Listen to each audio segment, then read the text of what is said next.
बिस्मिल्लाहिर्रहमानिर्रहीम।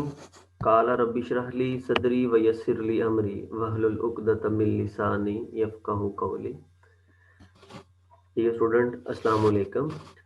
Today we are going to discuss about basic concepts of matrices. Its different techniques to solve different types of problems related to matrices. First of all, जैसे कि previous lecture में हमने इसकी कुछ importance के बारे में बात की थी, तो हमने कहा था कि तीन इसके बुनियादी जो पॉइंट ऑफ व्यूज हैं जिसकी वजह से हम मैट्रिक्स को स्टडी करते हैं उसमें सबसे पहला जो था, डाटे को एनालाइज करने के लिए समराइज करना, मैनेज करना, मैनिपुलेट करना। सेकंड वन था reduce to reduce the writing material. And number 3 था कि अगर आपके पास लार्ज सिस्टम ऑफ इक्वेशंस हो तो उसका सॉल्यूशन फाइंड आउट करना सिंपल वे में। तो ये तीन इसके बुनियादी और बेसिक कंपोनेंट्स हैं जिनकी बुनियाद पे हम इस कॉन्सेप्ट को स्टडी करते हैं।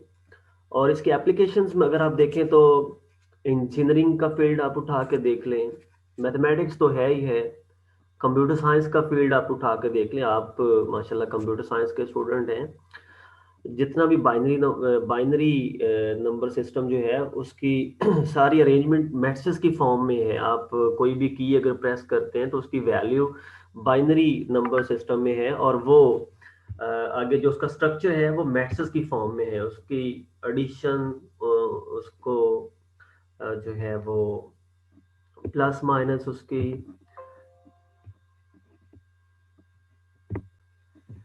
तो उसमें मैट्रिक्स जो है वो बहुत ज़्यादा इस्तेमाल होते हैं। उसके बगैर आपकी जो मेमोरी का सारा कॉन्सेप्ट है वो भी मैट्रिक्स की फॉर्म में है।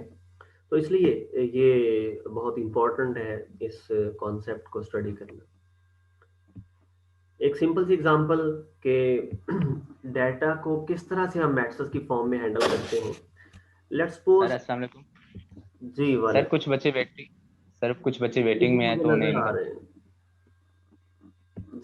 जी, तो लेट्स सपोज कोई भी एक फर्म है जो 3 डिफरेंट टाइप्स की आइटम्स जो हैं वो बनाती है। जैसे G1 उसकी फर्स्ट आइटम है, G2 उसकी सेकंड आइटम है और G3 उसकी थर्ड आइटम है।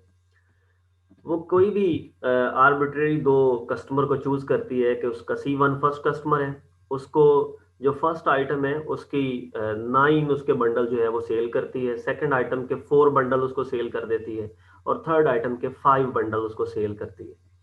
इसी तरह जो सेकंड उसका कस्टमर था उसमें जो नंबर ऑफ बंडल्स हैं उसने अपनी ज़रूरत के मुताबिक जो परचेजिंग करनी है, वो फर्स्ट आइटम उसने 2 बंडल परचेज किए हैं और सेकंड आइटम के 6 और लास्ट आइटम के 7 बंडल।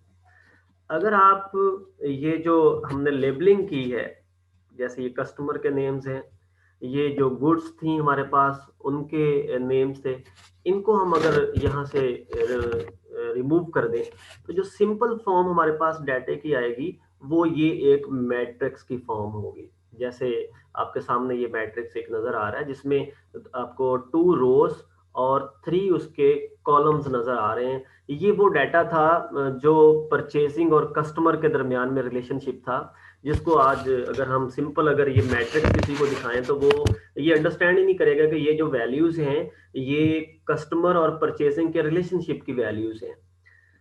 तो इसी तरह बहुत सारी प्रैक्टिकल लाइफ में चीजें हैं जिनको हम एनालिसिस करने के लिए उसको मैट्रिक्स की फॉर्म में ट्रांसफॉर्म करते हैं। Algebra of matrix.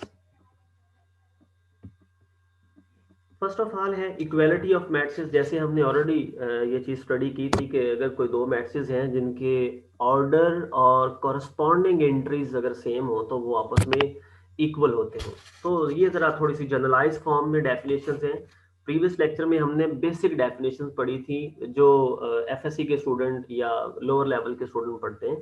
तो जैसे ही बीएस लेवल में हम आते हैं तो हम थोड़ी सी कॉन्सेप्ट को जनरलाइज करते हैं, तो ताकि हमें अगर बेसिक कॉन्सेप्ट का पता होगा तो फिर हम जनरलाइज कॉन्सेप्ट को भी इजीली जो है वो एक्सेप्ट कर लेंगे कि ऐसे ही बात होती है। तो m क्रॉस n मैट्रिसेस हैं, यानी हमारे पास कोई से दो मैट्रिसेस हैं जिनका ऑर्डर m क्रॉस n है, और ये हमने पढ़ा था m क्रॉस n का हरगिज मतलब नहीं है कि आपने m और n को मल्टीप्लाई कर देना है। फर्स्ट मैट्रिक्स ए जो है उसको हमने जो शॉर्टकट फॉर्म थी उसकी उसमें रिप्रेजेंट किया हुआ है, ए आई जे उसके तमाम एलिमेंट्स को रिप्रेजेंट कर रहा है। उसमें वो 9 एलिमेंट भी हो सकते हैं, 16 एलिमेंट भी हो सकते हैं, एनी नंबर ऑफ एलिमेंट हो सकते हैं।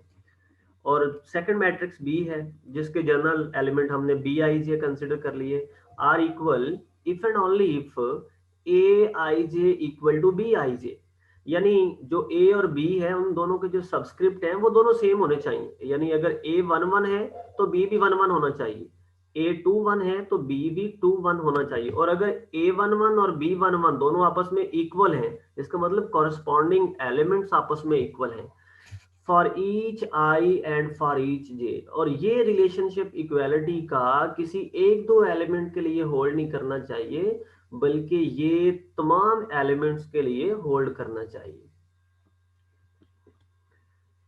When A and B are equal, we write A equal to B. Second definition है zero matrix. A matrix whose every element is zero is called zero matrix.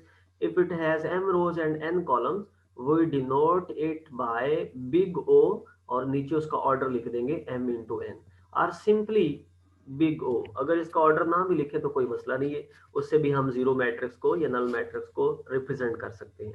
If there is no danger of ambiguity about the number of its rows and columns, अगर रोज और columns के दरमियान में कोई आपको शक शुबा ना हो तो फिर आप उसको सिंपल बिग ओ की फॉर्म में लिख सकते हैं। थर्ड है डेफिनेशन है next, addition of matrices. First of all कि कौन से मैट्रिसेस आपस में ऐड हो सकते हैं ये पता होना चाहिए हमें। Two matrices are said to be conformable for addition. दो मैट्रिसेस उस वक्त काबिल होंगे एडिशन के when they have same number of rows and same number of columns. अगर दोनों मैट्रिसेस की नंबर ऑफ रोज और नंबर ऑफ कॉलम्स आपस में सेम है तो फिर वो दोनों आपस में ऐड हो सकते हैं। लेट्स सपोज फर्स्ट मैट्रिक्स है, उसके नंबर ऑफ रोज है 2, तो वो उसी मैट्रिक्स में ऐड होगा जिसकी रोज भी 2 होगी, और अगर फर्स्ट के कॉलम 3 है तो वो भी उसी में ऐड होगा अगर सेकंड के भी कॉलम 3 हो। यानी यूं कह सकते हैं फर्स्ट का ऑर्डर और सेकंड का ऑर्डर, यानी फर्स्ट मैट्रिक्स का ऑर्डर और सेकंड मैट्रिक्स का ऑर्डर अगर सेम है देन वो आपस में ऐड हो सकते हैं, सब्ट्रैक्ट हो सकते हैं।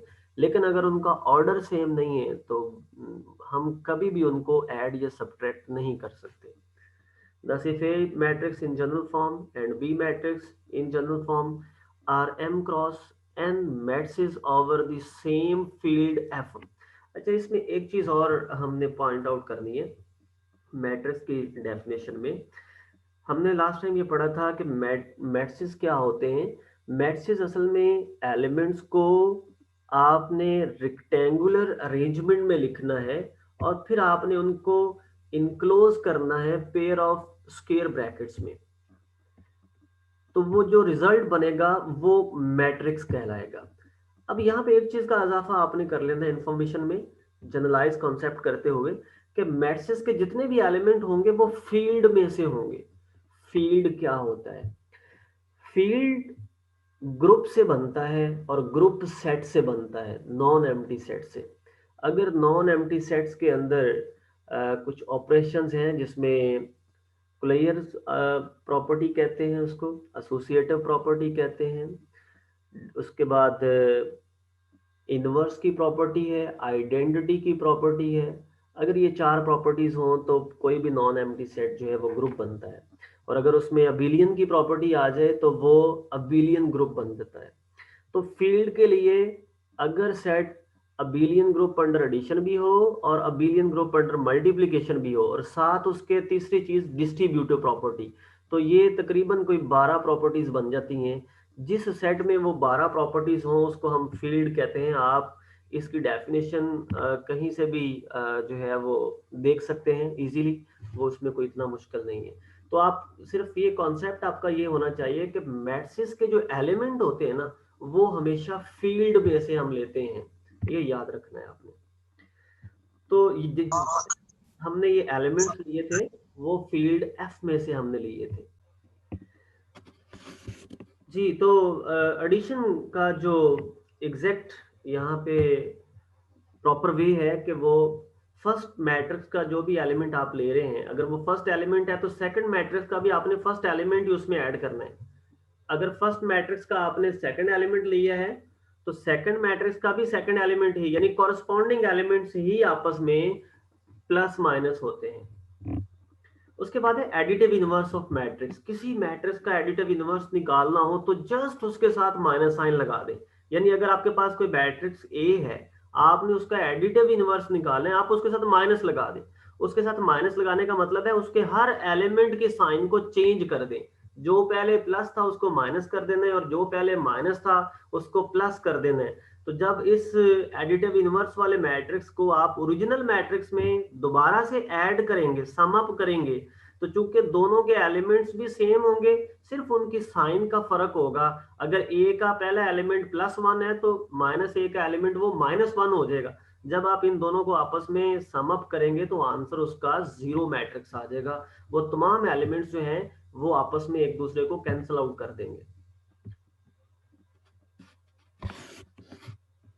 नेक्स्ट एक थ्योरम है कि for any 3 m cross n matrices A, B and C, we have A plus B plus C is equal to A plus B first time आप करेंगे, देन आप उसमें मैट्रिक्स C को ऐड करेंगे। यानी इसको हम associative law of matrix addition भी बोलते हैं। लेफ्ट साइड का मतलब है कि फर्स्ट ऑफ ऑल आप B और C को आपस में ऐड करेंगे, और जो रिजल्ट आएगा उस रिजल्ट को आप A में ऐड करेंगे। और राइट साइड का मतलब है कि आपने पहले ए और बी को सम अप करना है, जो इसका रिजल्ट आएगा उसको आपने सी में ऐड करना है, लेकिन दोनों साइड का आंसर जो है वो सेम रहेगा। सपोज कर लें कि मैट्रिक्स ए आपके पास है जो जनरल फॉर्म में ए आई जे की फॉर्म में हमने रिप्रेजेंट कर दी है। मैट्रिक्स बी जो है उसके एलिमेंट्स जो है वो बी आई जे की फॉर्म में ले लिए। सी मैट्रिक्स के एलिमेंट जो है वो सी आई जे की फॉर्म में बेटे हमने ले लिए। देन अगर हम लेफ्ट हैंड साइड को सॉल्व करना चाहें, a plus bracket b plus c close bracket, this one is equal to a b c, तीनों की वैल्यू उसी तरह पुट कर देते हैं। लेकिन साथ ही क्या करेंगे, जो ब्रैकेट के अंदर आपको चीजें नजर आ रही हैं सर्कुलर ब्रैकेट में, उन मैट्रिसेस को हम पहले ऐड करेंगे। b और c को हम पहले ऐड कर लेंगे, तो ये कंबाइन फॉर्म में b और c के एलिमेंट a की ब्रैकेट के अंदर लिख देंगे। अगेन देन जो मैट्रिक्स ए था उसको, और जो ये इन दोनों के सम का रिजल्ट था, इन दोनों को आपस में कंबाइन कर लेते हैं। जब कंबाइन करेंगे, और हमें पता है प्लस की साइन अगर यहाँ पे दरमियान में हो तो फिर इस ब्रैकेट की कोई जरूरत नहीं होती। अगर माइनस साइन होती तो वो सिर्फ साइन को चेंज कर देती, तब भी हम ब्रैकेट को खत्म कर देते। आप इसको यहाँ से खत्म कर सकते हैं, एक स्टेप में आप तीनों से खत्म कर दें। फिर नेक्स्ट स्टेप में आप क्या करें, अगर आपने राइट हैंड साइड प्रूव करनी है तो राइट हैंड साइड में चूंकि ए और बी पे ब्रैकेट आ रही है, तो आप भी उन्हीं दो के एलिमेंट्स के ऊपर ब्रैकेट को जो है वो स्पोज कर सकते हैं या इम्पोज कर सकते हैं। तो देन इसको सेपरेट किया जा सकता है। अगर दो चीजें दो मैट्रिसेस का रिजल्ट यानी सम अप की फॉर्म में आपके पास है तो आप उन दोनों को बिल्कुल सेपरेट कर सकते हैं। तो यहाँ से हम ए I J plus B I जे की जो ब्रैकेट थी इसको हम सेपरेट कर लेते हैं, और अकेला सी आई जे जो इसको सेपरेट कर सकते हैं। तो ये आपकी राइट हैंड साइड है। ये प्रूफ का एक तरीका है। दूसरा तरीका इसका ये है बेटे, आप लेफ्ट हैंड साइड को सिंप्लीफाई करें, आप यहां तक आ जाते, ये ब्रैकेट इसकी खत्म कर देते, जो नेक्स्ट स्टेप में रिजल्ट आता उसको इक्वेशन नंबर 1 कहते। फिर आप राइट हैंड साइड को सपोज करते, सेम इसी तरह ए बी सी की वैल्यू लिखते, इनको कंबाइन करते, ब्रैकेट को खत्म कर देते, उसका नाम लिखते इक्वेशन नंबर 2। इक्वेशन 1 और 2 दोनों सेम थी, दोनों की राइट हैंड साइड सेम थी, तो आप कहते दोनों की लेफ्ट हैंड साइड भी सेम है। इस तरह से भी हम इनको प्रूव कर सकते हैं।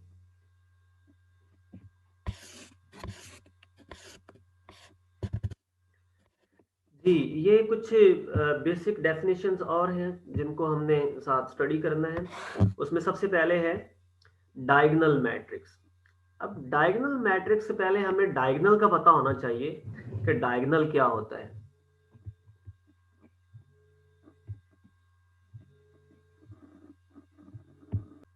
डायगोनल का क्या मतलब होता है? हर मैट्रिक्स के अंदर दो डायगोनल होते हैं, एक प्राइमरी डायगोनल या मेन डायगोनल या प्रिंसिपल डायगोनल कहलाता है, और दूसरे को हम कहते हैं सेकेंडरी डायगोनल। ज्यादातर रोल जो है वो प्रिंसिपल या मेन डायगोनल का होता है। ऐसा मैट्रिक्स, ऐसा स्क्वायर मैट्रिक्स जिसके ये जो कॉर्नर से लेके नीचे ये कॉर्नर तक इस लाइन में जो एलिमेंट आ रहे हैं, ये जो एलिमेंट्स हैं, ये एलिमेंट्स कहलाते हैं डायगोनल एलिमेंट। ये जो फर्स्ट एलिमेंट होता है इसको हम कहते हैं लीडिंग एलिमेंट, और ये फर्स्ट एलिमेंट से ये लास्ट एलिमेंट तक इसके दरमियान में ये जितने एलिमेंट्स आते हैं इनको हम बोलते हैं डायगोनल एलिमेंट्स या मेन डायगोनल एलिमेंट्स। और ये लाइन जो है ये आपकी डायगोनल कहलाती है, यानी इस लाइन के ऊपर जो जो एलिमेंट्स हैं वो डायगोनल बनाने में मददगार होते हैं। ओके, डायगोनल मैट्रिक्स जो है ये दो तरह का होता है, एक अपर डायगोनल होता है और एक लोअर डायगोनल होता है। अपर डायगोनल में क्या होता है कि डायगोनल के ऊपर वाले एलिमेंट नॉन जीरो होते हैं, यानी जीरो के अलावा होते हैं। अगर इस डायगोनल के अपर साइड के एलिमेंट नॉन जीरो हो, यानी यहां पे लिखा होता 2, यहां पे 3, यहां पे 5, तो ये बन जाता अपर डायगोनल एलिमेंट। अगर किसी डायगोनल एलिमेंट्स के डायगोनल के बिलो साइड पे एलिमेंट नॉन जीरो हो, यानी ये जो तीनों जीरो लिखे हुए हैं इनकी जगह पे कोई नॉन जीरो एलिमेंट लिख दिए जाएं, लेट्स सपोज यहाँ पे 1 लिख दें, यहाँ पे 2 लिख दें, यहाँ पे 3 लिख दें, तो ये बन जाता lower diagonal element.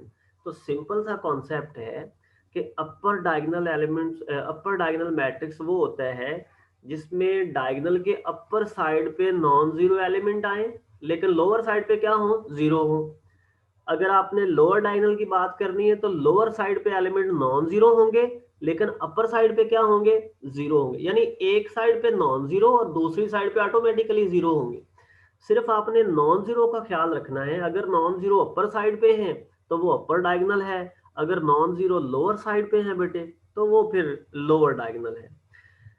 Diagonal matrix क्या होता है, अगर कोई मैट्रिक्स अपर डायगोनल हो या लोअर डायगोनल हो उसको हम डायगोनल मैट्रिक्स ही कहते हैं। और डायगोनल मैट्रिक्स की एक और भी फॉर्म है कि अगर उसके डायगोनल के अलावा बाकी दोनों साइड्स के एलिमेंट्स भी जीरो हो जाए तो फिर भी वो डायगोनल मैट्रिक्स ही कहलाता है, लेकिन उसको हम अपर या लोअर नहीं कह सकते, उसको हम सिंपल डायगोनल मैट्रिक्स कहेंगे। स्क्वायर मैट्रिक्स, और याद ये भी रखना है कि डायगोनल के लिए स्क्वायर होना जरूरी है, स्क्वायर मैट्रिक्स के बगैर, स्क्वायर कौन सा मैट्रिक्स होता है जिसमें नंबर ऑफ रोज और नंबर ऑफ कॉलम्स आपस में बराबर हो।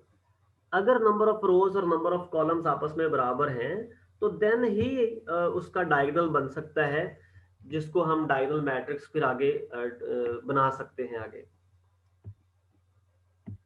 अगर वो स्क्वायर मैट्रिक्स नहीं है तो फिर हम उसको जो है वो अपर या लोअर डायगोनल या डायगोनल मैट्रिक्स में कन्वर्ट नहीं कर सकते। Square matrix all of whose elements are zero except those in main diagonal. Main diagonal के अलावा बाकी तमाम एलिमेंट्स अगर वो जीरो हो तो हम इसको डायगोनल मैट्रिक्स कहते हैं, इस कॉल्ड डायगोनल मैट्रिक्स। और मेन डायगोनल के ऊपर भी एक कंडीशन है, वो ये है कि जरूरी नहीं है कि मेन डायगोनल के भी सारे एलिमेंट नॉन जीरो हो, ये भी ध्यान में रखना है। यानी ऐसा भी पॉसिबल है कि मेन डायगोनल का फर्स्ट एलिमेंट जीरो हो जाए, सेकंड एलिमेंट जीरो हो जाए, एट लीस्ट एक एलिमेंट आपको मिल जाए जो जीरो नहीं है। अगर उसके अलावा बाकी सारे एलिमेंट भी डायगोनल के भी जीरो हो जाएं, रिमेनिंग मैट्रिक्स के भी जीरो हो जाएं, फिर भी उस मैट्रिक्स को हम डायगोनल मैट्रिक्स ही बोलेंगे।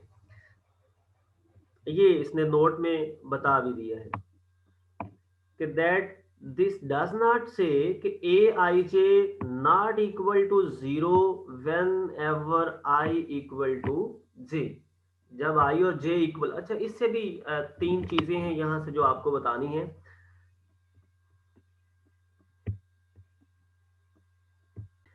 जी, an example of diagonal matrix, एक उन्होंने वैसे सिंपल एग्जाम्पल दे दी है कि अगर आपके पास ये जर्नल एक मैट्रिक्स है, उसमें फर्स्ट एलिमेंट ए है, फिर 0 0 0, सेकंड एलिमेंट बी है 0, थर्ड एलिमेंट 0 0 एंड सी। तो ये उन्होंने कहा कि एक एग्जांपल है डायगोनल मैट्रिक्स की, और मैंने आपको बताया कि अगर इसमें ए भी 0 हो जाए, बी भी 0 हो जाए, सिर्फ एक एलिमेंट भी नॉन जीरो मिल जाए फिर भी ये आपका डायगोनल मैट्रिक्स ही कहलाएगा। और ये ए बी सी चूंकि ये मैट्रिक्स के ही एलिमेंट हैं और हम पढ़ चुके हैं कि मैट्रिक्स के तमाम एलिमेंट कहाँ से होंगे, फील्ड में से होंगे, तो ये फील्ड एफ में से होंगे, which may or may not be zero, जो हो भी सकते हैं और नहीं भी हो सकते। उसके बाद है स्क्वायर मैट्रिक्स। सर अगर सेकेंडरी में डायगोनल प्रिंसिपल जो है उसमें भी हो जाए तो भी ठीक वैसे ही होगा वो, ये डायगोनली। जी नेक्स्ट है हमारे पास स्केलर मैट्रिक्स। जैसे हमने डायगोनल मैट्रिक्स पढ़ा है इसी तरह ही अगर कोई आपके पास स्क्वायर मैट्रिक्स हो जिसका साइज n हो, साइज n होने का मतलब उसकी n रोज होंगी और n ही कॉलम्स होंगे, in which each element of the main diagonal is one and the same non-zero number। One and the same non zero number का मतलब कोई ऐसा नंबर जो जीरो के अलावा हो लेकिन वो पूरे डायगोनल के ऊपर रिपीट हो। जैसे इन जनरल फॉर्म उसने k कोई भी एक नंबर कंसिडर कर लिया है and all other elements are zero is called a scalar matrix of order n। thus इसकी एग्जांपल उसने दी है कि बाकी तमाम एलिमेंट उसने जीरो लिखे हैं, डायगोनल के ऊपर उसने एक कॉमन एलिमेंट लिख दिया है k। आप k इज इक्वल टू 2 लिख सकते हैं, यहाँ पे 2 लिख दें तो तमाम एलिमेंट ऑफ डायगोनल जो है वो 2 बन जाएंगे। k इज इक्वल टू 5 लिख सकते हैं तो ये तमाम एलिमेंट 5 हो जाएंगे। तो इसका मतलब होगा कि सिर्फ कॉन्सेप्ट ये है कि ये एलिमेंट सेम होने चाहिए, डायगोनल के ऊपर एक ही एलिमेंट रिपीट होना चाहिए और वो नंबर 1 नॉन जीरो होना चाहिए, नंबर 2 1 नहीं होना चाहिए, क्योंकि अगर वो 1 होगा ना तो उसका एक स्पेसिफिक नाम रखा हुआ है ऑलरेडी हमने, उसको हम फिर स्केलर नहीं बोलेंगे, फिर उसका जो स्पेसिफिक नेम है वही बोलेंगे बेटे हम। जैसे उसने नीचे बताया भी है कि when each k is equal to 1 हो तो then the identity element of f with respect to multiplication ये बनता है। तो फिर scalar matrix of order n is called the identity matrix and it is denoted by in। और इसको हम बेटे इस तरह से डिनोट करेंगे, अगर i3 है तो इसका मतलब होगा कि इसका 3x3 ऑर्डर होगा, 3 रोज है और 3 ही इसके आप काउंट कर सकते हैं कॉलम से। i4 है ना तो इसकी 4 रोज होंगी और 4 ही कॉलम होंगे और आप देख सकते हैं कि डायगोनल के ऊपर एक ही एलिमेंट रिपीट हो रहा है और वो 1 है। अगर तो 1 रिपीट हो रहा है बेटे तो फिर इसका एक अपना स्पेसिफिक नेम है, आप इसको आइडेंटिटी मैट्रिक्स कहेंगे। अगर 0 रिपीट हो रहा हो यहाँ पे बाकी सारे एलिमेंट भी 0 हो तो फिर इसका अपना एक नाम है जिसको हम जीरो मैट्रिक्स कहते हैं। तो 0 और 1 के अलावा अगर मेन डायगोनल पे कोई एलिमेंट रिपीट हो और बाकी तमाम एलिमेंट 0 हो तो देन हम उसको बेटे स्केलर मैट्रिक्स बोलेंगे।